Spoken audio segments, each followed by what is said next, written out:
ದಿವ್ಯ ಸಾನ್ನಿಧ್ಯವನ್ನು ವಹಿಸಿಕೊಂಡಂಥ ಎಲ್ಲ ಪಂಚಪೀಠದ ಪರಮ ಪೂಜ್ಯರ ಅಡಿದಾಪುರಗಳಲ್ಲಿ ಹಣೆ ನಡೆದು ಈ ಕಾರ್ಯಕ್ರಮದ ನೇತೃತ್ವವನ್ನು ವಹಿಸಿಕೊಂಡಂಥ ಗುರುಗಳಾದಂಥ ಡಾಕ್ಟರ್ ಕೊಟ್ಟೂರು ಬಸವೇಶ್ವರ ಮಹಾಸ್ವಾಮಿಗಳ ಅಡಿದಾಪುರಗಳು ನಮಸ್ಕರಿಸಿ, ವೇದಿಕೆ ಮೇಲೆ ಉಪಸ್ಥಿತರಿರುವಂಥ ಎಲ್ಲ ಪರಮ ಪೂಜ್ಯರ ಅಡಿದಾಪುರಗಳಲ್ಲಿ ನಮಸ್ಕರಿಸಿ,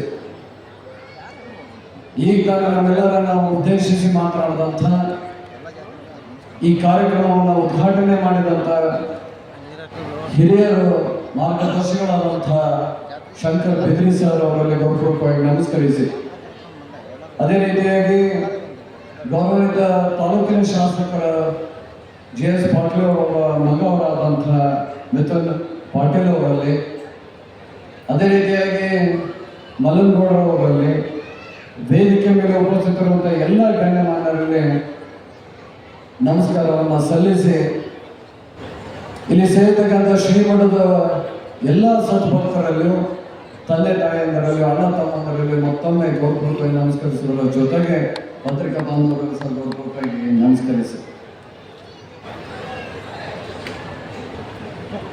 ಎಲ್ಲಕ್ಕಿಂತ ಬಹಳ ವಿಶೇಷವಾಗಿ ಏನಪ್ಪಾ ಅಂದ್ರೆ ಇವತ್ತು ಸೂಡಿಯೊಳಗೆ ನಡೆಯುವಂತ ಈ ಕಾರ್ಯಕ್ರಮ ಆಯ್ತಲ್ಲ, ಇದನ್ನ ಸುವರ್ಣ ಅಕ್ಷರಗಳಾಗಿ ಬರೆದ್ರೆ ತಪ್ಪಾಗಿಲ್ಲ ಅಂತ ನಾನು ಭಾವಿಸ್ಕೊಂಡೆ. ಯಾಕೆ ಈ ಮಾತನ್ನು ಹೇಳ್ತೇನಪ್ಪ ಅಂತಂದ್ರೆ, ಶ್ರೀಮಂತರ ಮನೆಗೆ ಪರಮ ಪೂಜ್ಯರನ್ನ ಆಹ್ವಾನ ಮಾಡಿದ್ದ ಅಂತಂದ್ರೆ, ಪಂಚಪೀಠದ ಪರಮ ಪೂಜ್ಯರನ್ನ ಆಹ್ವಾನ ಮಾಡಿದ್ರೆ ಇಷ್ಟು ಒಂದೇ ಕಡೆ ಸೇರಿದಷ್ಟು ಸುಲಭ ಅಲ್ಲ. ನೀವು ಭಾಳ ದೊಡ್ಡ ಶ್ರೀಮಂತರದಿರಿ, ಭಾಳ ಕೋಟ್ಯಾಧೀಶರದಿರಿ ಅಂತಂದ್ರೂ ಸತ ಬರೀ ನಮ್ಮ ಮನೆಗೆ ಅಂತಂದ್ರೆ ಪರಮ ಪೂಜ್ಯರಿಗೆ ಸಮಯದ ಅಭಾವ ಇರುತ್ತೆ, ಬಹಳ ಕಡೆ ಕೆಲಸಗಳಿರ್ತಾವೆ, ಬೇರೆ ಎಲ್ಲ ಕಡೆ ಕಾರ್ಯಕ್ರಮಕ್ಕೆ ಮಾತು ಕೊಟ್ಟಿರ್ತಾರೆ. ಅಲ್ಲಿ ಎಲ್ಲ ಕಡೆ ಹೋಗಿ ಬರೋದ್ರಾಗ 5 ಜನ ಬಂದು ಇಲ್ಲೇ ಇವತ್ತು ಅಡ್ಡಪಾಲಿಕೆಯಾದಾಗ ಪಾಲ್ಗೊಂಡು ನಮ್ಮನ್ನೆಲ್ಲರೂ ಆಶೀರ್ವಾದ ಮಾಡಕ್ಕೆ ಬಂದಾರ ಅಂದ್ರೆ, ನೀವು ಬರೀ ಸೂಡಿಯವರು ಅಷ್ಟೇ ಪುಣ್ಯವಂತರಲ್ಲ, ನಾವು ಕೂಡ ಪುಣ್ಯವಂತರಲ್ಲ ಅಂತ ಮಾತನ್ನ ಈ ಸಂದರ್ಭ ಬಹಳ ಅಭಿಮಾನದಿಂದ ಹೇಳಕ್ಕೆ ಇಷ್ಟಪಡ್ತೀವಿ. ಪುಣ್ಯ ಮಾಡಿವಿ ನಾವು, ಎಲ್ಲರಿಗೂ ಸಿಗಂಗಿಲ್ಲ. ಅದು ಸೂಡಿಯಿಂದ ಆಗಿರ್ತೋ ಅಥವಾ ನಿಮ್ಮ ತಾಲೂಕಿಂದ ಆಗಿರ್ತೋ ಅಥವಾ ಜುತ್ತಿ ಮಾಡಿದ ಪರಮ ಪೂಜ್ಯರಿಂದ ಆಗಿರ್ತೋ ಗೊತ್ತಿಲ್ಲ. ಯಾಕಂದ್ರೆ ನೀವೆಲ್ಲರೂ ಎಷ್ಟು ಅವರಿಗೆ ಒತ್ತಾಯ ಮಾಡಿರಿ ನಮ್ಗೆ ಗೊತ್ತಿಲ್ಲ. ಆದರೆ ಎಲ್ಲ ಪರಮ ಪೂಜ್ಯರು ಒಂದು ವೇದಿಕೆ ಮೇಲೆ ಬಂದು ಅಡ್ಡಪಲ್ಲಕ್ಕೆಗಳ ಪಾಲ್ಗೊಳ್ಳುವಂಥದ್ದು ಇದೊಂದು ಇತಿಹಾಸದ ಸತ್ಯ. ಇದನ್ನ ಸುವರ್ಣಾಕ್ಷರದ ಬರೆದಿದ್ರೆ ಪ್ರತಿಯೊಬ್ಬರು ನೆನಪಿಡಬೇಕು. ಇದನ್ನು ನನ್ನ ಜೀವನದಾಗೂ ಕೂಡ ಇದನ್ನು ನಾನು ನೆನಪಿಡುತ್ತೇನೆ ಅನ್ನುವಂಥ ಮಾತನ್ನ ಈ ಸಂದರ್ಭದಲ್ಲಿ ಬಹಳ ಅಭಿಮಾನದಿಂದ ಹೇಳಕ್ಕೆ ಇಷ್ಟಪಡ್ತೇನೆ. ಈ ಸಂದರ್ಭದಲ್ಲಿ ಜುಟ್ಟಿ ಮಠಕ್ಕೆ ನಮ್ಮ ಕುಟುಂಬಕ್ಕೂ ಬಹಳ ಹತ್ತಿರವಾದಂಥ ಸಂಬಂಧ ಇರುವಂಥದ್ದು. ನಾವು ಈ ಮಠದ ಭಕ್ತರು ಕೂಡ ಹೌದು. ವಿಶೇಷವಾಗಿ ಇಲ್ಲೇ ಇದು ನನ್ನ ತಾಯಿ ತವರ ಮನೆ ಅಂದ್ರೆ ನಾ ಈ ಊರಿನ ಮೊಮ್ಮಗಲ್ಲ. ನಾನು ಇಲ್ಲೇ ಹುಟ್ಟಿ ಬೆಳೆದಿದ್ದೆ. ನಾನು ಇಲ್ಲಿ ಇರುವಂಥ ಕರವಳ್ಳಿಯ ಕುಟುಂಬ ಮತ್ತು ಜುಟ್ಟಿಗೆಯ ಮಠದ ಜೊತೆಗೆ ಬಹಳ ಅನ್ಯೋನ್ಯತವಾದಂಥ ಸಂಬಂಧ ಇದ್ದಂಥ ಕುಟುಂಬ. ನಾವು ವಿಶೇಷವಾದಂಥ ಪ್ರೀತಿ ನಮ್ಮ ಕುಟುಂಬದ ಮೇಲೆ ಯಾವಾಗಲೂ ಇಟ್ಕೊಂತ ಬಂದವರು. ಪರಮ ಪೂಜೆಗೆ ಕಾರ್ಯಕ್ರಮ ಬರೋಕ್ಕಿಂತ ಮುಂಚೆನೇ ನನಗೆ 1.5 ತಿಂಗಳಿಂದ ಹೇಳಿ ಈ ಕಾರ್ಯಕ್ರಮ ಒಳಗೆ ನಾವು ಹೆಂಗೆ ಮಾಡಾಕತ್ತೀವಿ, ಯಾರ್ಯಾರು ಬರತ್ತಾರೆ, ಹೆಂಗಿರುತ್ತೆ, ಅದ್ರ ರೂಪರೇಷೆಗಳು ಹೆಂಗೆ ಅಂತ ಹೇಳಿ ಮನೆ ಒಳಗೆ ಕುತ್ಕೊಂಡಾಗ ಬದಾಮಿಗೆ ಬಂದಾಗ ಹೇಳಿದೆ. ನಾನು ಅವಾಗ ಅಂದ್ಕೊಂಡು ಇದು ಸಣ್ಣ ಕಾರ್ಯಕ್ರಮ ಅಂತೂ ಆಗಂಗಿಲ್ಲ, ಇಡೀ ರಾಜ್ಯ ಈ ಕಡೆ ಹೊಳ್ಳಿ ನೋಡೋವನ್ನು ಮಾಡ್ತಾರೆ ಅಂತ ಹೇಳಿ ಅವತ್ತು ನನಗೆ ಅನಿಸಿತ್ತು. ಅದು ಇವತ್ತು ಬಂದ ಮೇಲೆ ಅನ್ಸಾದತ್ತೆ ಅದು ಹೌದಾಗೈತಿಲ್ಲ ಅಂತ ಹೇಳ್ಬಿಟ್ಟು. ಹಾಗಾಗಿ ಅದು ಸ್ವಲ್ಪ ಮತ್ತು ಗೌರವ ಪರಮ ಪೂಜ್ಯರಿಗೆ ಅಂದ್ರೆ ತಪ್ಪಾಗಿಲ್ಲ ಅಂತ ನಾನು ಭಾವಿಸ್ಕೊಂಡೆ. ವಿಶೇಷವಾಗಿ ಅವ್ರು ನಮ್ಮ ಕುಟುಂಬದಲ್ಲಿ ಇಟ್ಟಂಥ ಪ್ರೀತಿಗೂ ಏನೋ ಗೊತ್ತಿಲ್ಲ. ಇವತ್ತು ನಾನು ಇಲ್ಲಿ ಈ ಕಾರ್ಯಕ್ರಮ ಕಾರಣಭೂತ. ಇಷ್ಟೊಂದು ಪರಮ ಪೂಜ್ಯರ ಸನ್ನಿಧಿ ಒಳಗೆ ನನಗೂ ಈ ವೇದಿಕೆ ಹಂಚ್ಕೊಳ್ಳೋಕೆ ಅವಕಾಶ ಸಿಕ್ತು. ಅವರೆಲ್ಲರ ಆಶೀರ್ವಾದಕ್ಕೆ ನಾನು ಪಾತ್ರರಾಗಕ್ಕೆ ಅವಕಾಶ ಸಿಕ್ಕೈತಂದ್ರೆ ಇದನ್ನ ಯಾವುದೋ 7 ಜನ್ಮದ್ದು 10 ಜನ್ಮ ಪುಣ್ಯ ಮಾಡಿದ್ದು ಗೊತ್ತಿಲ್ಲ, ಇದು ಎಷ್ಟೋ ಜನ್ಮ ಪುಣ್ಯ ಅಂತ ನಾನು ಭಾವಿಸ್ಕೊಂಡಿದ್ದೀನಿ. ವಿಶೇಷವಾಗಿ ನಾನು ಈ ಸಂದರ್ಭದಾಗ ಹೇಳ್ಬೇಕಾಗಿದ್ದೇನಪ್ಪ ಅಂದ್ರೆ, ಜುಟ್ಟಿ ಮಠದ ಶ್ರೀಗಳೇನದ ಅವರು ಬಹಳ ಬುದ್ಧಿವಂತರು.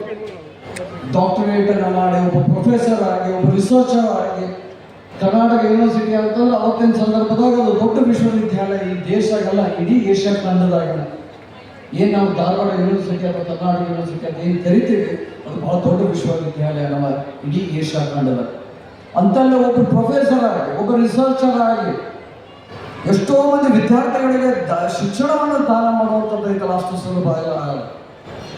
ಒಂದು ಕಡೆ ಧಾರ್ಮಿಕ ಪದ್ಧತಿಗಳನ್ನು ಪಾಲಿಸ್ಕೊಂಡು ಹೋಗ್ಬೇಕು, ಒಂದು ಕಡೆ ಧಾರ್ಮಿಕ ಪದ್ಧತಿಗಳನ್ನು ತಿಳುವಳಿಕೆಯನ್ನು ಮೂಡಿಸುವಂಥದ್ದು ಆಗಬೇಕು, ಅದರ ಜೊತೆಗೆ ಶಿಕ್ಷಣವನ್ನು ಕೂಡ ದಾರಿ ಎಳೆಯಬೇಕಾಗ್ತೈತೆ.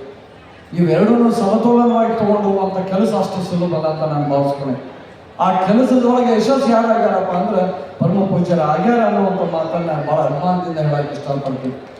ಒಂದು ವಿಶೇಷವಾಗಿ ನಾವು ಗಮನ ಹರಿಸ್ಬೇಕು, ಇವತ್ತಿನ ಧಾರ್ಮಿಕ ಪದ್ಧತಿಗಳು ಎದಕ್ಕಾಗಪ್ಪ ಅನ್ನೋದನ್ನು ನಾವೆಲ್ಲರೂ ತಿಳ್ಕೊಬೇಕಾಗ್ತದೆ.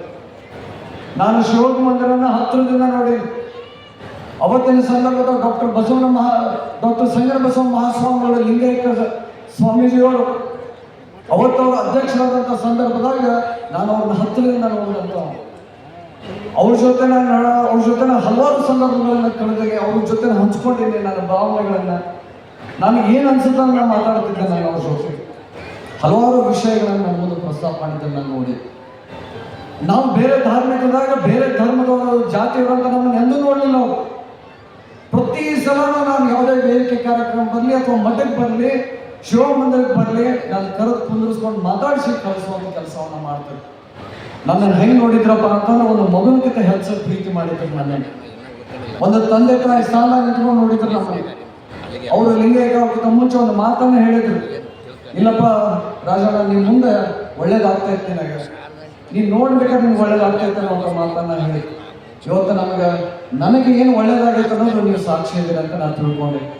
ಬಾದಾಮಿ ಮತಕ್ಷೇತ್ರದ ಒಬ್ಬ ಶಾಸಕನಾಗಿ ನಿಮ್ಗೆ ಎದುರಿಗೆ ಬಂದು ನಿಂತ್ಕೊಂಡೇನಪ್ಪ ಅಂದ್ರೆ ಇದು ನನ್ನ ಶಕ್ತಿಯಿಂದ ಅಲ್ಲ, ಅಥವಾ ನನ್ನ ತೋಳಬಲದಿಂದ ಅಲ್ಲ, ಅಥವಾ ನನ್ನ ರೊಕ್ಕದ ಬಲದಿಂದನೂ ಆಗಿಲ್ಲ. ನಾನು ಬಹಳ ಹೆಮ್ಮೆಯಿಂದ ಹೇಳ್ಕೊಂತೀನಿ ಈ ಮಾತನ್ನು.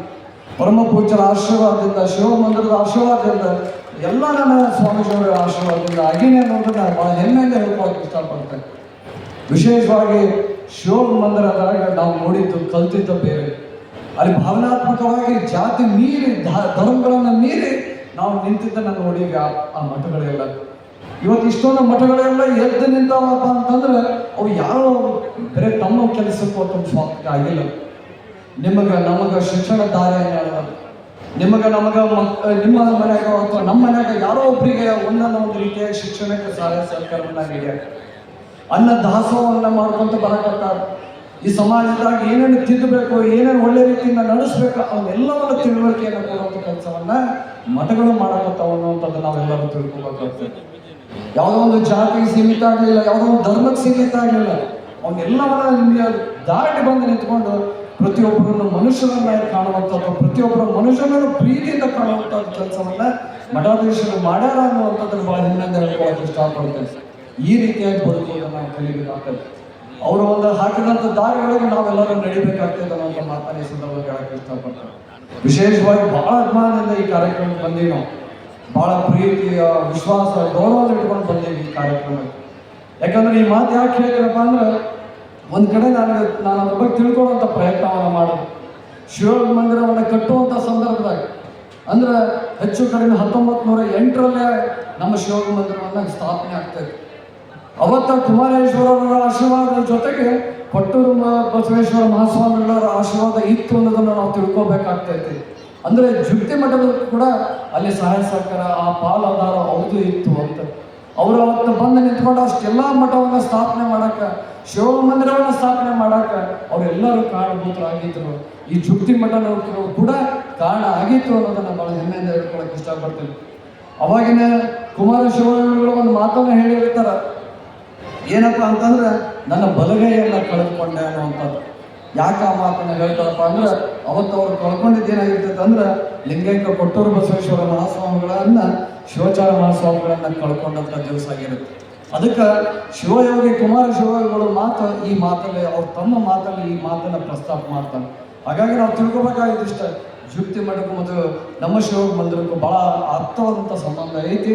ಆ ಸ್ಥಾಪನೆ ಮಾಡಿದ್ರಿಂದ ಇಡೀ ಜಗತ್ ಕಲ್ಯಾಣಕ್ಕೋಸ್ಕರ ಅದು ಒಳ್ಳೇದಾಗೈತೆ ಅನ್ನೋಂಥ ಮಾತನ್ನು ಈ ಸಂದರ್ಭದಲ್ಲಿ ಹೇಳಿ, ನಮಗೂ ಬಹಳ ದೊಡ್ಡ ಅವಕಾಶವನ್ನು ಮಾಡಿಕೊಟ್ಟಿದ್ದಕ್ಕಾಗಿ ಈ ಸಮಯನ ಭಾಳ ನನ್ನ ಜೀವನದಾಗ ನಾವು ಮರೆಯೋಕ್ಕಾಗಂಗಿಲ್ಲ ಅಂಥ ಒಂದು ಅವಕಾಶವನ್ನು ಪರಮ ಪೂಜ್ಯರು ನನಗೆ ಅವಕಾಶ ಮಾಡಿ ಕೊಟ್ಟಾರ ಅಂತ ಹೇಳಿ ನಾನು ಮತ್ತೊಮ್ಮೆ ನನ್ನ ಮಾತುಗಳನ್ನು ಅವ್ರ ಪಾದಗಳಿಗೆ ವಂದಿಸಿ ನನ್ನ ಮಾತಿಗೆ ವಿರಾಮ ಮಾಡ್ತೇನೆ. ನಮಸ್ಕಾರ. ಶ್ರೀ ಭೀಮಸೇನ್ ಚುಂಬನಕಟ್ಟಿಯವರು ಮಹಾ